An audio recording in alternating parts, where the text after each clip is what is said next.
They erupted in laughter when my father stood at that microphone and declared I had no husband, no kids, no degree, the same people who stayed silent when I wrote check after check for my brother's dream wedding. Not one person raised their glass when I funded the vineyard, the caterer, the band, or that designer dress everyone gasped over, but there they were, laughing like I was the punchline instead of the woman who just spent $96,000 to make their perfect day possible. My name is Laurel Knox. I'm 34 years old, and I built a logistics company from absolutely nothing. But for the past 10 years, I've also been something else entirely, my family's personal ATM. Always reliable, always responsible, and apparently always replaceable.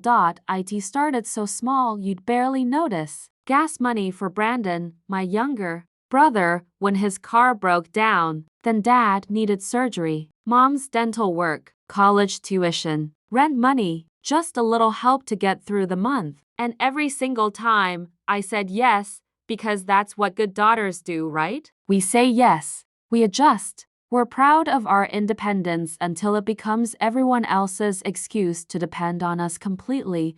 I thought if I kept showing up, kept helping, they'd finally see me. Not just the balance in my bank account, but me, Laurel, the person who sacrificed everything to build something from nothing. The daughter who skipped college to start her business. The sister who never missed a birthday or holiday.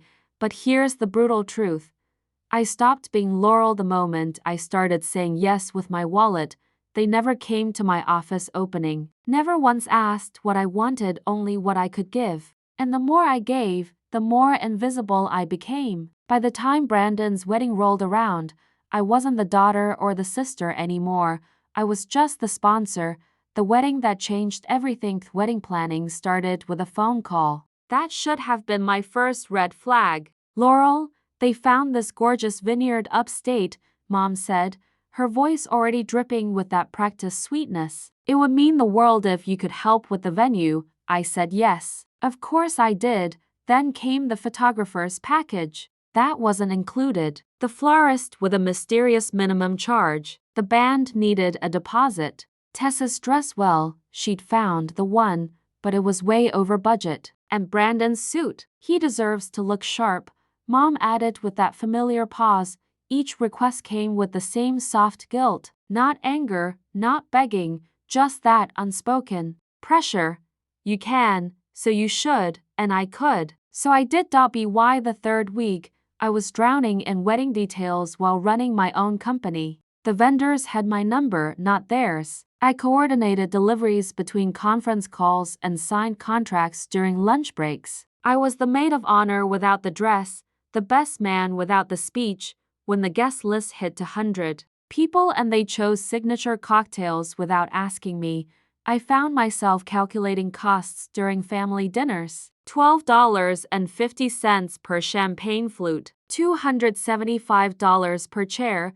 The worst part wasn't even the money. It was the complete erasure of my existence. I wasn't mentioned in planning emails. My name didn't appear on the programs. When Brandon and Tessa sent out early thank you cards, they thanked God, each other, and everyone who made this day possible. Apparently, I was someone else entirely. The moment everything shattered, the ceremony started at 5 o'clock on a perfect autumn evening. Guests arrived in designer outfits, laughing beneath fairy lights I'd paid to have strung between oak trees. Every single chair had a flickering candle and a glass dome. A harpist played near the fountain, another expense I'd covered. While everyone else enjoyed cocktails, I was on the phone with the rental company about missing linens. When I finally made it to my seat, I discovered my place card at table 12 next to the photographer's assistant and a distant cousin who spent the entire evening asking what I did for a living. As if I hadn't just funded the entire event. She was sipping rosat. I opened the printed program with shaking hands. Brandon and Tessa, a love worth toasting. Inside were song lyrics, Bible verses, and on the last page, with gratitude to everyone who made this possible, they listed Mom and Dad, Uncle Ray for hanging lights, Tessa's best friend for handmaking, table numbers, My name wasn't there. Not even once. The string quartet began playing Can't Help Falling in Love. Brandon stood beneath the flower arch with our father, both wearing custom-tailored suits I'd purchased. He looked calm, confident, completely untouched by the chaos I'd managed behind the scenes. I poured myself wine from a bottle I'd bought and waited. Just once, I wanted acknowledgement, recognition, anything. Instead, I got humiliation. Dad stepped up to the microphone, already 3 drinks in, holding it like a cigar. He grinned at the crowd, then looked straight at me with eyes that cut like glass. We always knew Brandon would find someone special. He began, scotch in one hand, microphone in the other. He's got charm, looks, and now finally a wife. Everyone laughed. Brandon beamed. Tessa blushed like a fairy tale bride.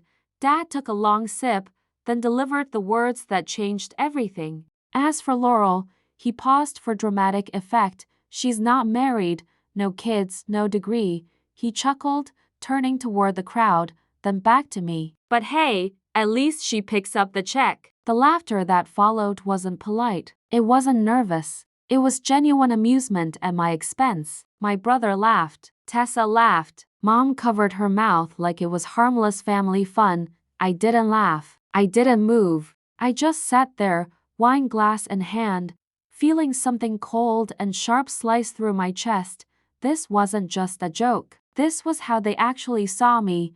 The revenge that felt like Freedomi stood up slowly. No dramatic chair scraping, no storming. Toward the stage, I walked calmly to the microphone while Dad tried to hand it to me with that same smug grin. I didn't look at him. I looked at them, the guests, the fairy lights, my family, and spoke in a voice steady as steel. He's right. Silence fell like a heavy curtain. I'm not married. I don't have children. I never got a degree. But I do have something none of you seem to value: a spine and a perfect memory.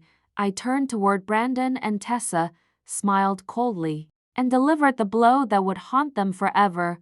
You know, that $96,000 wedding gift? The one that made all of this possible? Forget it. I handed the microphone to the shocked DJ, turned my back onto 100 gasping guests, and walked out of the vineyard I'd paid for.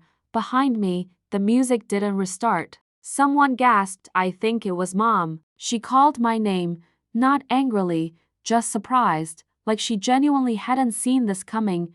That's what stunned me most. They truly didn't think they'd done anything wrong. The sweet taste of financial justice didn't go home that night. 3 days earlier, I'd booked a suite at a boutique hotel downtown. Corner room, tall windows, perfect silence. I dropped my purse, kicked off my heels, and opened my laptop.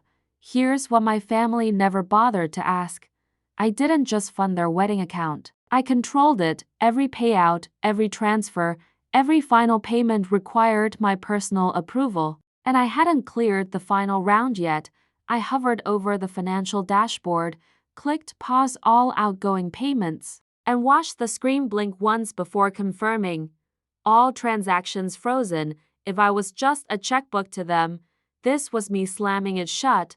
My phone started buzzing at 6:13 the next morning. Where are you? Mom's voice was scratchy from crying or rehearsing guilt trips. Brandon said you caused a scene. Dad caused the scene, I replied calmly. I just responded to it. She tried the manipulation I'd heard 1,000 times. You know how he is. He didn't mean it like that. He was just joking. Don't call me sweetie. Look, tensions were high, but we can work this out. Brandon's hurt, Tessa's upset. I'm not your bank anymore. The silence that followed was deafening. By noon, the desperate texts started flooding in. Tessa. Hey Laurel, can we talk? I didn't know he was going to say that. I'm so sorry, Brandon. We need you. That one made me laugh out loud. They didn't need me when they clinked champagne glasses. Didn't need me when they booked their honeymoon suite in Santorini. Didn't need me when they left me off every meaningful part of their wedding. But now? Now I was essential again. At 4:17 p.m., I received the email that proved everything. Subject: urgent wedding balance outstanding. The venue coordinator had tried to process the remaining charges. The card was declined. She was giving me 48 hours before legal escalation. That's when I knew Brandon hadn't come to apologize. He'd come to buy time, the house they thought they owned while I was drowning in wedding expenses. My parents had been busy with another betrayal. Over dinner a month before the wedding, Dad casually mentioned their latest plan. "We're thinking of gifting the house to Brandon and Tessa," he said, cutting into his salmon like he was discussing the weather. "Start them off right. Why would you do that?" I asked, setting down my fork. Mom jumped in immediately. "Brandon's starting his life. He needs something solid. You've always said you didn't want the house anyway." That's when I realized they'd completely rewritten history. "That's because I own it," I said slowly. They waved me off like I was talking about taxes or semantics. "It's family," Dad muttered. "It's all family." But here's what they'd forgotten while planning their generous gift. 3 years earlier, after Dad's heart scare and Mom's hip surgery, they'd claimed the house was too much to handle. Too big, too expensive, too far from hospitals. So I'd stepped in, bought the house outright, moved it into a managed trust with one simple condition: no major changes without my approval. I called Miranda, my lawyer, sharp, fast, and allergic to passive-aggressive family schemes. She sent over a document the next morning spelling out exactly how any unauthorized transfer would be void and potentially fraudulent. I forwarded it to my parents with no message, just the PDF. 38 minutes later, Dad called, furious. "You think you're being clever?" "No," I replied. "You already did that last night." The midnight visitor. Almost a week after the wedding disaster, someone knocked on my hotel room door at nearly 10 p.m., not frantic pounding, not soft tapping, even deliberate knocks. I paused my documentary and waited. In this building, no one knocked unannounced at that hour without a reason. 3 more knocks. I looked through the peephole and saw Brandon. His wedding suit jacket was wrinkled, no tie, hair messy, eyes red from stress rather than tears. In his hands was a thick folder. 5 minutes. "Please," his voice was hoarse through the door. "I messed up." "I know I did." He leaned closer. "Everything's falling apart. Mom's having dizzy spells. Tessa's staying with her parents. I tried selling equipment to cover rent, but turns out we never actually owned half of it." His voice cracked slightly. "I know I don't deserve anything from you, but I thought maybe you'd want to see this." He held up the folder to the peephole. "It's everything. The wedding breakdown, what came from you, what didn't, all the expenses. There's a letter too." A pause. "I looked up to you. Still do. I just got used to everyone acting like your success didn't count because it didn't come with a ring or a degree. But you built something real, Laurel. Leave the folder," I said finally. He didn't argue, just slid it under the door and disappeared into the night. The final cue inside the folder, Brandon had actually tried. Spreadsheets, receipts, highlighted margins, sticky notes with admissions like "Dad insisted on this and forgot to thank her, my fault." At the back was a handwritten letter on lined paper, not printed, not dramatic, just honest words admitting to jealousy, entitlement, and taking the easy path instead of standing up for me. It felt real, almost human. Then my inbox pinged. Another email from the venue. Subject: escalation, non-payment. Brandon had tried using one of the frozen cards. They were asking if I'd authorized it. That was the moment I knew he hadn't come to apologize. He'd come to stall. I opened my financial dashboard one more time. Auto payments for Mom's pharmacy, Dad's truck insurance, Brandon's business expenses, Tessa's student loans, their joint phone plan. I hovered over each one, then clicked disable. Click, click, click. No drama, no warnings, just off. I didn't need revenge. I needed peace. 6 months of beautiful silencing voicemails started 3 days later. Mom, tearful and manipulative. "You're tearing us apart. This isn't what family does." She didn't say I'm sorry. She didn't say they were wrong. Just that I was the one destroying something. Dad texted, "You'll regret this someday." I printed it out and taped it inside Brandon's folder. right under his spreadsheet titled Laurel's Contributions. It felt perfectly fitting. More calls came. Tessa's parents, a lawyer, formal letters demanding renegotiation of repayment terms. Miranda responded with one line: settlement requires full admission of responsibility and public withdrawal of all prior claims of financial contribution. What we got back were thin threats and finger-pointing that told me everything I needed to know. They weren't sorry. They were scrambling.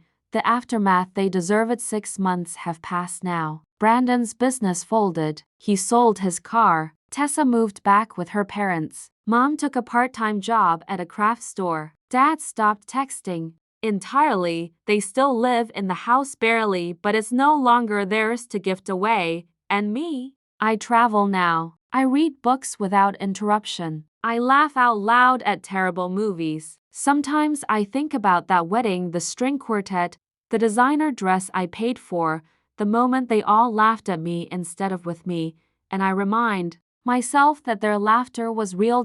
So the silence gets to be real too.